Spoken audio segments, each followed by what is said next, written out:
नमस्कार दोस्तों, आज हम कक्षा 8 विज्ञान जो बोर्ड परीक्षा से संबंधित महत्वपूर्ण मल्टी चॉइस क्वेश्चन पढ़ेंगे, यानी वस्तुनिष्ठ प्रश्न पढ़ेंगे जो कि आपके कक्षा 8 बोर्ड एग्ज़ाम की दृष्टि से बहुत ही महत्वपूर्ण होंगे।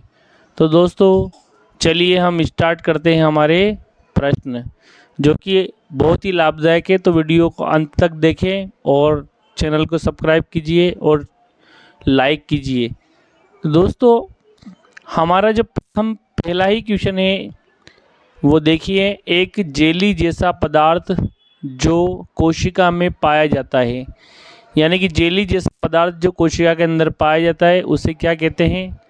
तो दोस्तों ऑप्शन है हमारे जीव द्रव्य, गुणसूत्र, कोशिका द्रव, हरित लवक। तो दोस्तों जेली लाइक जो पदार्थ है वो कहलाता है साइटोप्लाज्म, यानी कि कोशिका द्रव। तो जेली जैसा जो पदार्थ है वो कोशिका में पाया जाता है वो कोशिका द्रव है। Jelly like substance the found in the cell is called cytoplasm, यानी कि कोशिका द्रव यानी कि साइटोप्लाज्म, जो कि कोशिका के अंदर कोशिका झिल्ली और केंद्रक के बीच में पाया जाता है, जिसे कोशिका द्रव कहते हैं। दूसरा प्रश्न है दोस्तों, धातुएं सामान्यतः ठोस होते हैं, निम्नलिखित में से कौन सा धातु कमरे के ताप पर द्रव अवस्था में होता है? तो मैग्नीशियम, आयरन, एल्यूमिनियम और मरकरी।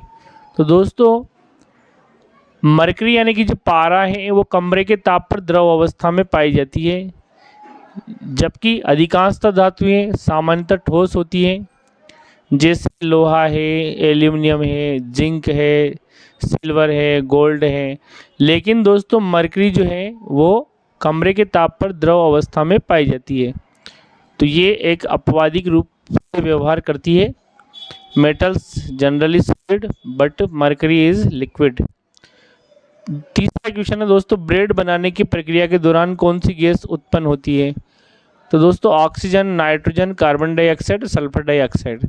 दोस्तों कार्बन डाइऑक्साइड ब्रेड बनाने के दौरान कार्बन डाइऑक्साइड गैस उत्सर्जित होती है।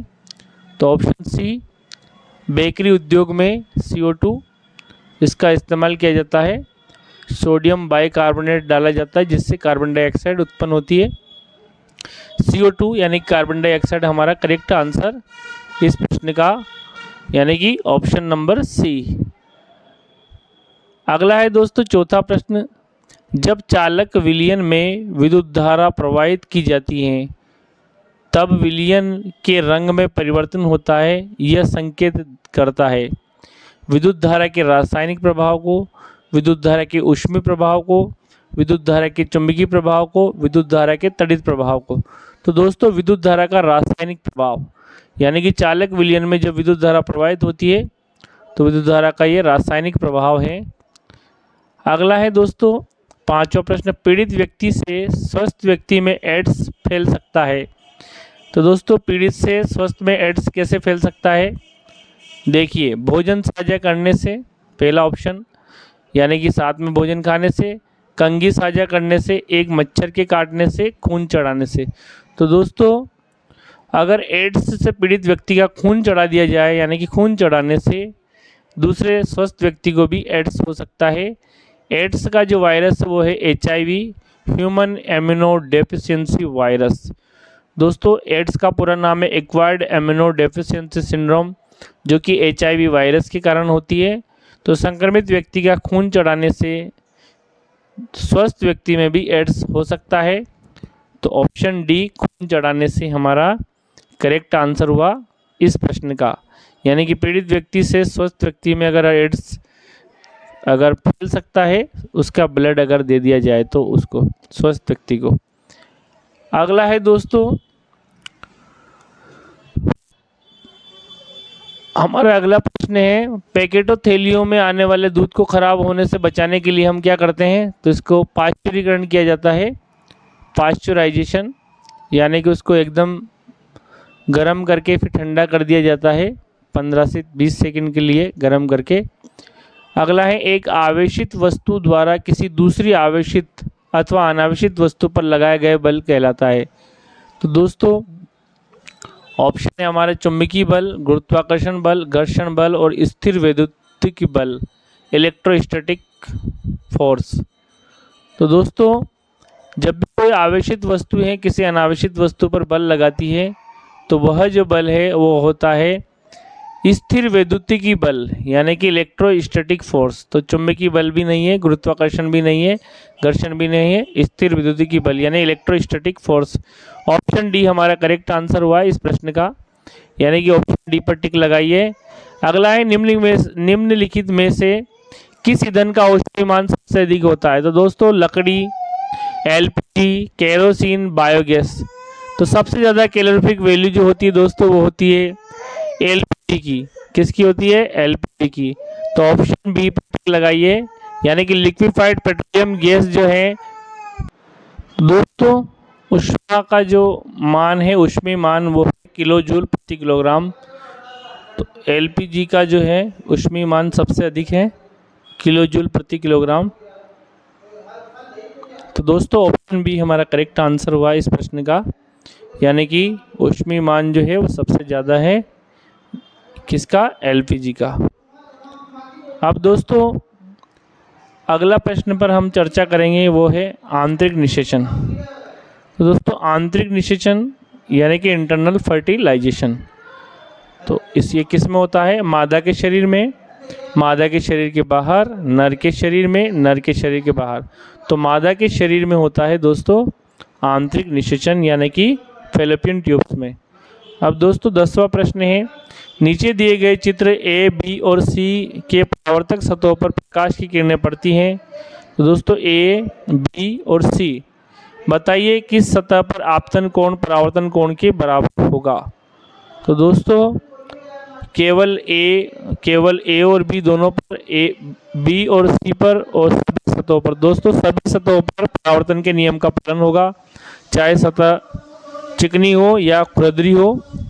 तो दोस्तों ऑप्शन डी परावर्तन का जो नियम होता है, आपतन कोण और परावर्तन का कोण का मान सदैव बराबर होता है। तो दोस्तों तीनों ही कंडीशन में आपतन कोण और परावर्तन कोण का मान बराबर होगा। अगला है दोस्तों, मिट्टी को उलटने पलटने एवं पोला करने की प्रक्रिया क्या कहलाती है? तो दोस्तों निराई, बुआई, जुताई, सिंचाई। तो दोस्तों मिट्टी को जो हम उलट पुलट करते हैं इसे जुताई कहते हैं। तो इसको जुताई यानी कि टिलिंग कहते हैं, यानी कि टिलिंग करना। अगला है, इनमें से किसे प्रातः का तारा यानी कि प्रभात तारा या भोर का तारा कहते हैं? तो दोस्तों ध्रुव तारा, बृहस्पति, सिरियस और शुक्र। तो दोस्तों शुक्र ग्रह जो है वो भोर का तारा या सांझ का तारा कहलाता है। तो ऑप्शन डी पर टिक लगाइए, ऑप्शन डी हमारा करेक्ट आंसर, जो भोर का तारा या सांझ का तारा भी कहते हैं इसको, और पृथ्वी की बहन भी कहते हैं दोस्तों शुक्र को। पृथ्वी की बहन शुक्र, भोर का तारा भी शुक्र, सांझ का तारा भी शुक्र। और यह पृथ्वी के विपरीत डायरेक्शन में चक्कर लगाता है, यानी कि इसका घूर्णन पृथ्वी के विपरीत होता है। पृथ्वी पश्चिम से पूर्व की, जबकि ये पूर्व से पश्चिम की ओर घूमता है। अगला प्रश्न है दोस्तों, रात्रि के समय साफ आकाश और काली रात में टूटते तारे दिखाई देते हैं, ये हैं। तो दोस्तों धूमकेतु, यानी कि रात में जो टूटते हुए तारे क्या हैं? धूमकेतु, उल्काएं, शुद्ध ग्रह और बुध ग्रह। तो दोस्तों ये उल्काएं हैं, यानी कि जब रात्रि में तारे टूटते हुए दिखाई देते हैं वो है उल्काएं, यानी कि मेटियोराइट्स। अगला है, निम्न में से कौन सा कथन गलत है? दोस्तों गलत कथन पर हमें विचार करना है। जमीन पर लुढ़कते गेंद पर घर्षण बल लगता है, बिल्कुल लगता है, ये सही बात है।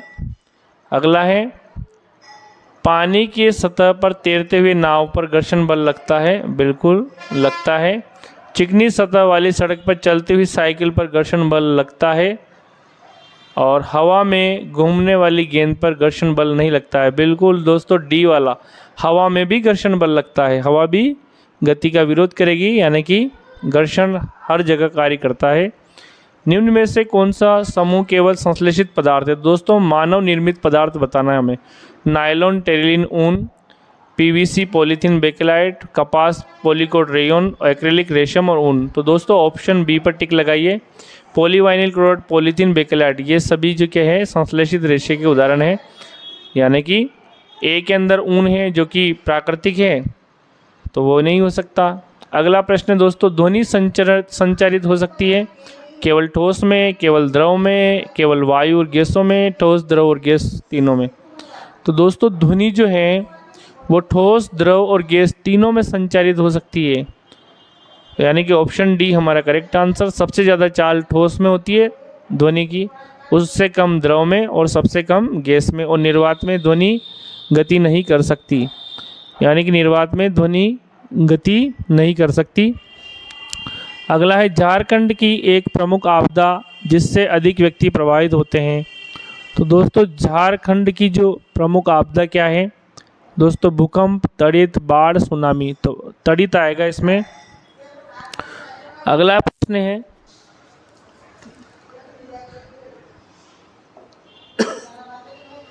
इनमें से कौन सा पदार्थ प्राथमिक प्रदूषक है? कार्बन डाइऑक्साइड, ओजोन, कोहरा, सल्फर डाइऑक्साइड। तो दोस्तों कार्बन डाइऑक्साइड ये प्राथमिक प्रदूषक के उदाहरण है। अगला है, जंतु जिनकी संख्या एक निर्धारित स्तर से कम होती जा रही है वे विलुप्त हो सकते हैं कहलाते हैं।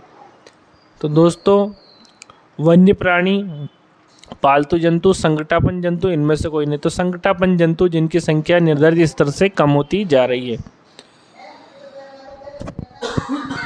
अगला है दोस्तों, बहुत अधिक व्यावसायिक उपयोग के कारण पेट्रोलियम को कहा जाता है सफ़ेद हीरा, काला सोना, उजला मोती, काला हीरा। काला सोना कहते हैं दोस्तों इसको, यानी कि सबसे ज़्यादा इसका व्यावसायिक उपयोग होता है पेट्रोल का, इसलिए इसको ब्लैक गोल्ड भी कहते हैं। तो ऑप्शन बी पर टिक लगाइए, काला सोना। तो दोस्तों हमने 20 महत्वपूर्ण प्रश्न देखे, आपने देखा इसको अंत तक। Thank you for watching. जय हिंद, जय